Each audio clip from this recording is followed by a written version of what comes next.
യോസേപ്പ് പിതാവും മാതാവും കൂടി വഴക്കുണ്ടാക്കിയതായി ബൈബിളിൽ ഒരിടത്തും പറഞ്ഞിട്ടില്ല.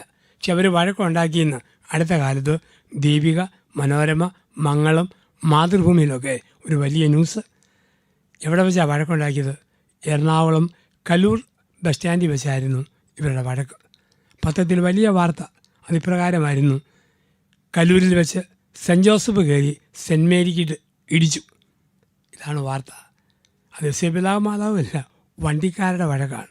വണ്ടികളുടെയൊക്കെ പേരങ്ങനെയല്ലേ? തൊടുപുഴ ബസ് സ്റ്റാൻഡിലൂടെ ഉച്ച കഴിഞ്ഞ് 3:30 പോയാൽ Mundamattam, Prakash, angel, tea garden, saint Mary, Jesus, road lines, ഒരുപാട് വണ്ടികളുണ്ട്. ഉച്ചയ്ക്ക് അനൗൺസ്മെൻറ്റ് കേൾക്കാം: ദയവ് ചെയ്ത് ജീസസ് സ്റ്റാൻഡ് വിട്ട് പോകണം. ഇതാണ് അനൗൺസ്മെൻറ്റ്. ഇതാണ് ജീവിതത്തിൽ സംഭവിക്കുന്നത്. അവൻ സ്റ്റാൻഡ് വിട്ട് പോകുന്നതാണ് ഏറ്റവും വലിയ പ്രശ്നം. ഈയിടെ ചങ്ങനാശ്ശേരി ബസ് സ്റ്റാൻഡിലൂടെ ഞാൻ കടന്നു പോകുമ്പോൾ അനൗൺസ്മെൻറ്റ് കേട്ടു: അൽഫോൻസായെ മുട്ടാത്ത വിധം സെൻറ്റ് തോമസ് മാറിക്കിടക്കണം. ഇതാണ് വാർത്തകളും അറിയിപ്പുകളും. ഏറ്റവും രസമുള്ള വണ്ടി പാലായില്ല. വൈകുന്നേരം 4:30 ആകുമ്പോൾ 2 വണ്ടികൾ പോകും.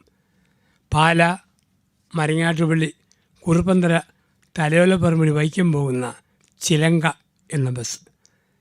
മറ്റൊരു ബസ് പാല, മരങ്ങാട്ടുപള്ളി, കുറുപ്പന്തറ വഴി കല്ലറയ്ക്ക് പോകുന്ന ബസ്.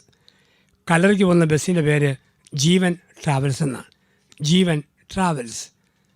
4:30 ഉറക്കെ അനൗൺസ്മെൻറ്റ് കേൾക്കാം: യാത്രക്കാരുടെ ശ്രദ്ധയ്ക്ക്, ജീവൻ പോവുകയാണ്, കല്ലറയിലേക്കുള്ളവർ കടന്നു വരണമെന്ന് പ്രത്യേകമായി അഭ്യർത്ഥിക്കുന്നു. ഇവിടെയാണ് സെൻറ്റ് ജോസഫ് കയറി സെൻറ്റ് മേരിക്കിട്ട് ഇടിച്ചു. യോസേപ്പ് പിതാവിൻ്റെയും മാതാവിൻ്റെയും ജീവിതത്തിൽ പരാതികളോ പരിഭവങ്ങളോ ഇല്ല. അവർ സമ്പൂർണ്ണമായി ദൈവത്തെ തേടിയ മനുഷ്യരാണ്.